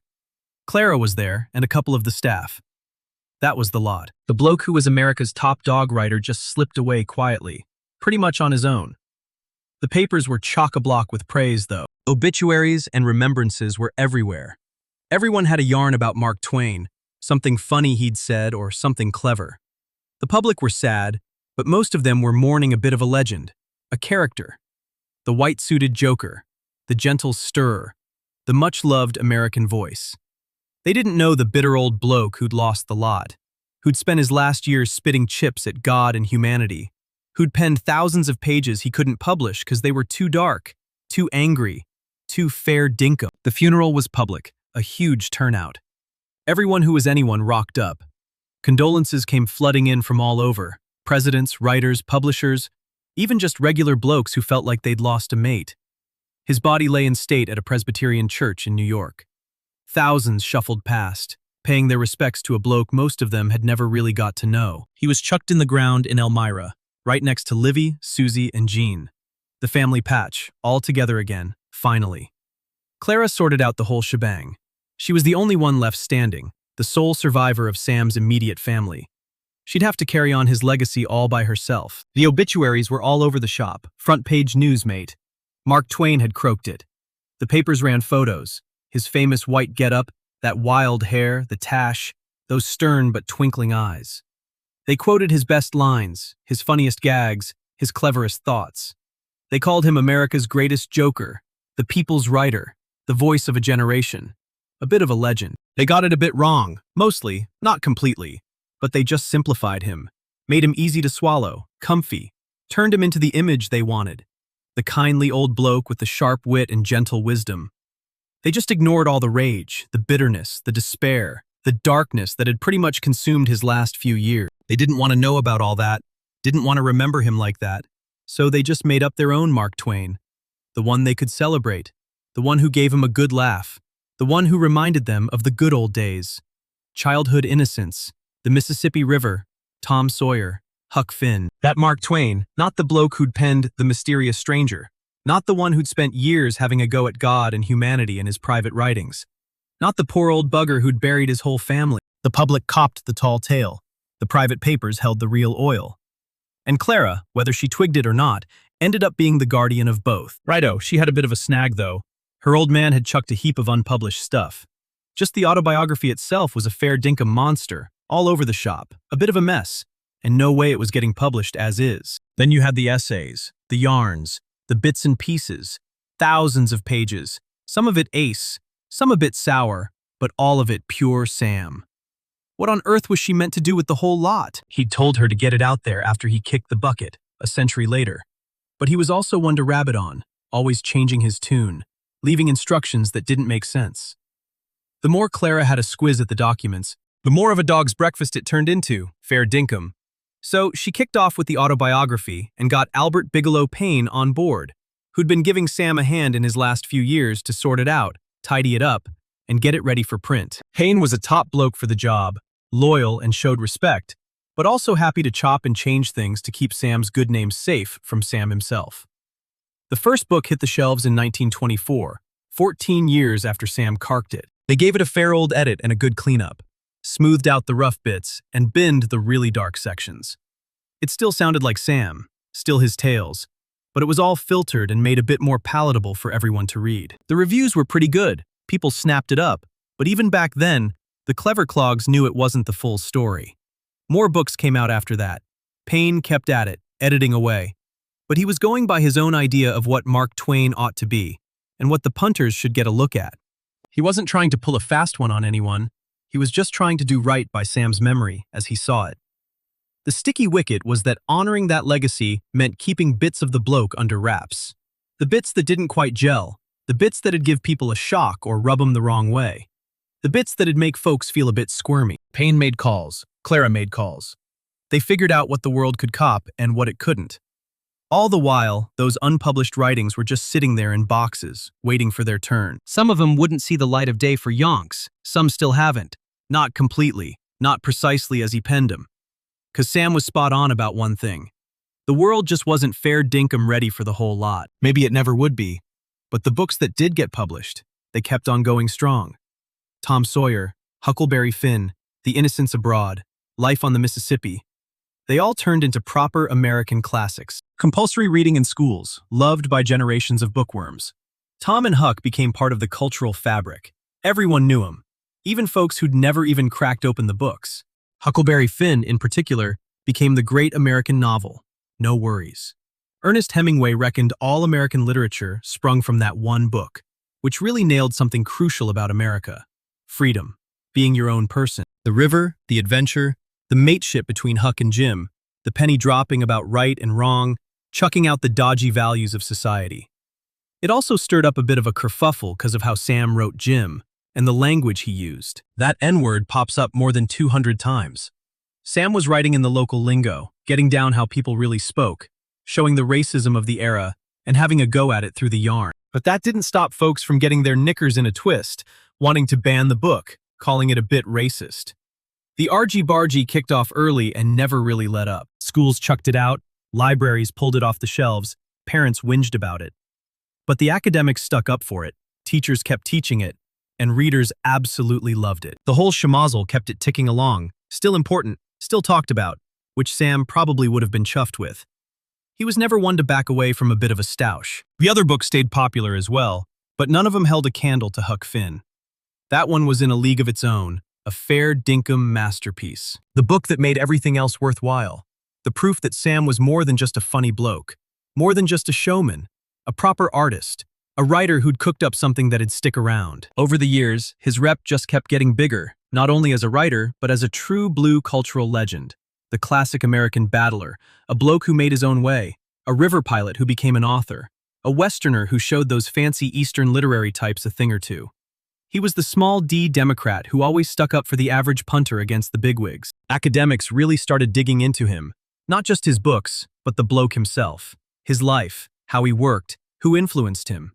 Uni courses popped up, and heaps of dissertations got penned. The Mark Twain Papers Project over at Berkeley started hoovering up and looking after the lot. Letters, old writings, notebooks, trying to get a full picture. What they uncovered was a bit of a dog's breakfast, full of contradictions. He was the anti-imperialist who'd chucked money into colonialism, the champion for racial fairness who'd occasionally trot out racial stereotypes, the bloke who bagged religion but married into a religious family, the cynic who absolutely adored his missus and kids. He was the funny man who'd been down in the dumps for ages, the showman who couldn't stand being on stage. It was all a bit of a jumble, but that's what made him human, a real person, not some cleaned-up story or a legend. Just a bloke, warts and all, doing his best to figure out a world that was a bit bonkers. You couldn't argue with his impact on American literature. Every writer who came along after him had to reckon with the bloke, had to give him a nod. Hemingway, Faulkner, Salinger, Vonnegut. They all owed a fair bit to Sam, for his knack with American lingo, his sharp eye for characters, how he blended laughs and tears, and his guts to tackle heavy stuff in yarns everyone could get. He proved that American writers didn't have to copy the Palms or the Frogs, didn't need to write like those English novelists or French realists. Nah, they could write like Yanks, with Yank voices, about Yank experiences, and churn out something just as fair dinkum, just as literary, just as significant. That was his true blue legacy, not just the actual books, but giving everyone the green light, showing it was possible. That American literature could stand on its own 2 feet, with its own voice, its own benchmarks, its own brilliance. That white suit became a real classic. Snaps of old Sam, all decked out in his white suit with his wild hair, were everywhere, on book covers, in classrooms, in docos. That was the picture that popped into people's heads when they thought of Mark Twain, the showman, the entertainer, the persona he'd cooked up for himself in his twilight years. But that character was only a piece of the puzzle. The real Sam was the kid from Hannibal, the pilot on the river, the young journo in Nevada, the struggling writer in Hartford, the heartbroken dad in Europe, the grumpy old bloke dictating his life story. All those different blokes, all those versions, they were all him, all fair dinkum, all Sam. Clara stuck around until 62, a good 52 years after her old man passed. She spent a fair chunk of that time looking after his legacy, keeping it safe, and calling the shots on what saw the light of day. Turns out she had her heart in the right place, loved her dad, and wanted folks to remember him right. But her tight grip meant some bits of Sam stayed under wraps, bits that might have mucked up his image and made it tougher to flog books, tougher to keep the legend going. Once she kicked the bucket, the last of the rules eased up.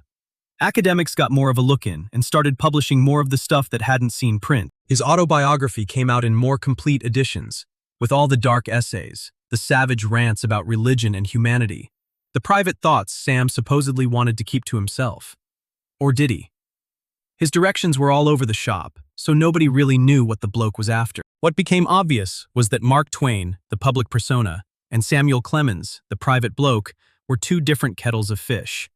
Connected but separate, the public figure was the made-up character, the act, the brand name. The private bloke was a bit of a mess, complex, and often pretty down in the dumps. The public figure had people in stitches. The private one battled to find a reason to keep going. Both were fair dinkum, both important. You couldn't get your head around one without the other. The laughs came from the hurt, the sharp wit from the fury, the warmth from the love he'd known and lost, the cynicism from all the times his hopes had been dashed. His books just kept flying off the shelves, generation after generation. Kids still read Tom Sawyer at school and had a good old yarn about Huckleberry Finn. Grown-ups dug up his travel yarns, his essays, his short stories.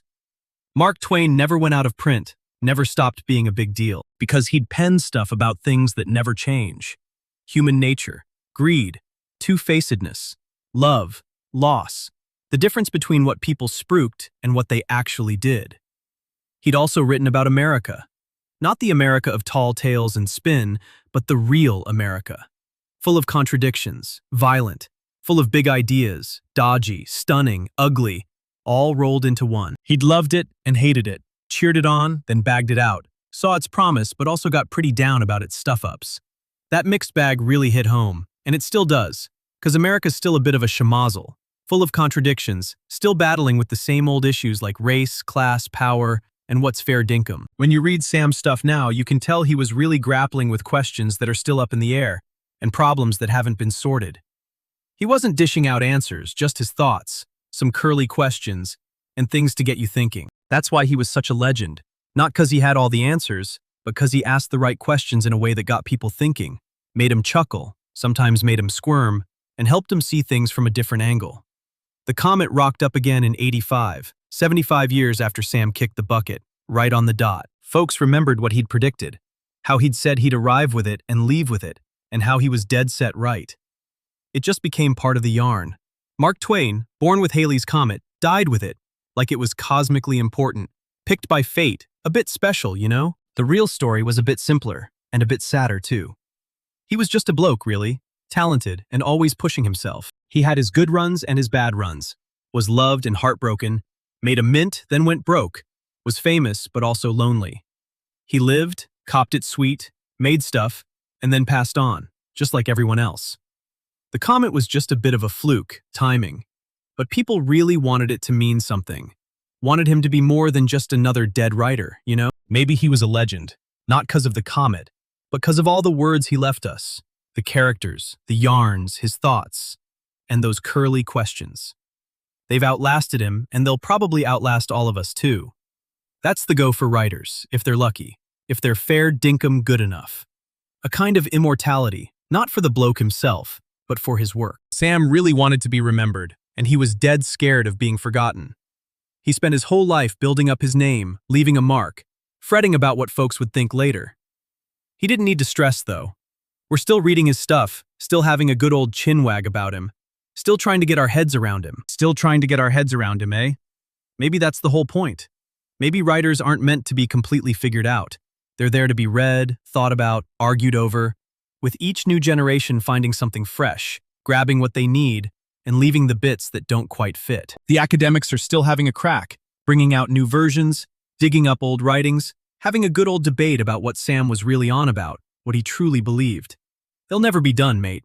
There's always another letter, another notebook, another little bit that makes the whole picture a bit of a curly one. The everyday readers, they don't give us stuff about all that deep stuff. They just want Tom and Huck, the Mississippi River, a good laugh, and a bit of adventure. They read the same books their folks read and their grandparents read, then pass them on to their own kids, and the whole thing just keeps going. Teachers are still teaching Huckleberry Finn, sticking up for it against the critics, and explaining that while the language might be a bit rough, The book itself isn't. They point out that showing racism isn't the same as backing it, that context is fair dinkum important, and that art can make you squirm but still be worth its weight in gold. Some of the kids get the gist, others don't. The arguments will never stop, and somewhere in amongst all this schmozzle, Sam Clemens is still there. Not the big legend, not the icon, but the actual bloke who lived, copped it sweet, and made stuff. The bloke who loved his missus, buried his kids, made some fair dinkum shocker business calls, wrote some brilliant stuff and some duds, put on a show when he had to, and ducked for cover when he could. He's there in bits and pieces, in all the contradictions, in the gaps between what he said and what he was really on about, between what he put out there and what he kept hidden, between Mark Twain, the character, and Samuel Clemens, the fair dinkum man. That white suit was just a costume, the humor was his shield, the cynicism was his letdown, and the anger was his grief. His words were the whole shebang, the only thing he could really control, the only thing that stuck around. He pretty much wrote himself into being, creating a character so fair dinkum believable that it ended up taking over from him. Mark Twain ended up being more real than Sam Clemens, more important, more unforgettable. That was probably the main game, or at least part of it. Writers do this, eh? They build something that outlasts their own bodies, a voice that keeps on yapping after their throat goes quiet. The old manuscripts are still being published, and his autobiography finally came out complete in 2010. 100 years after he passed on, pretty much like he'd said, the editors were still making calls, still sorting things out, still trying to figure it all out. You can't exactly publish a bit of a mess, but it's a fair bit closer to what he actually wrote, closer to what he was thinking. With all the dark stuff chucked in, readers were pretty surprised. The bitterness gave him a fair dinkum shock. His bagging out of religion rubbed some folks the wrong way, and his gloomy take on human nature rattled others. This wasn't the gentle joker they remembered. This was someone angrier, a bit more damaged, and a lot more honest. So which version's the real one? Both, or neither, really? Yeah, all of them. Blokes are a bit like that, aren't they? Full of different sides, can't help but contradict themselves, and they change heaps over time. The young Sam, the one steering those steamboats, he wasn't the same bloke as the older Sam telling his life story. Same body, but a different person, fair dinkum. Life does that to you, especially when you've copped that much loss. 3 kids gone, his missus gone, his brother gone, most of his mates kicked the bucket. Broke as, publicly shamed, always in pain, and battling the black dog. Anyone be spewing, anyone be furious. The real ripper isn't that he went a bit dark, it's that he kept on writing, kept on performing, kept on having a crack. Some reckon his later stuff isn't as good, a bit knocked about by all the grief and anger.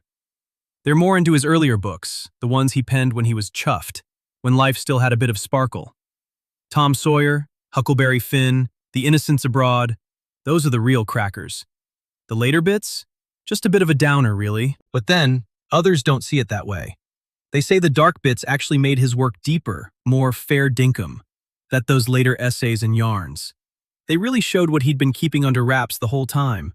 The doubts, the worries, the sneaking suspicion that life was a bit pointless and we were all cactus. They reckon this Sam, the one who was a bit broken, that he was the true bloke, that all the earlier sunny outlook was just a bit of a furphy. But honestly, both ways of looking at it are missing a trick. His early stuff wasn't just a bit green, and his later work wasn't only full of bitterness. Right through his whole career, Sam was always grappling with the same big questions about what life's all about, and what's right and wrong.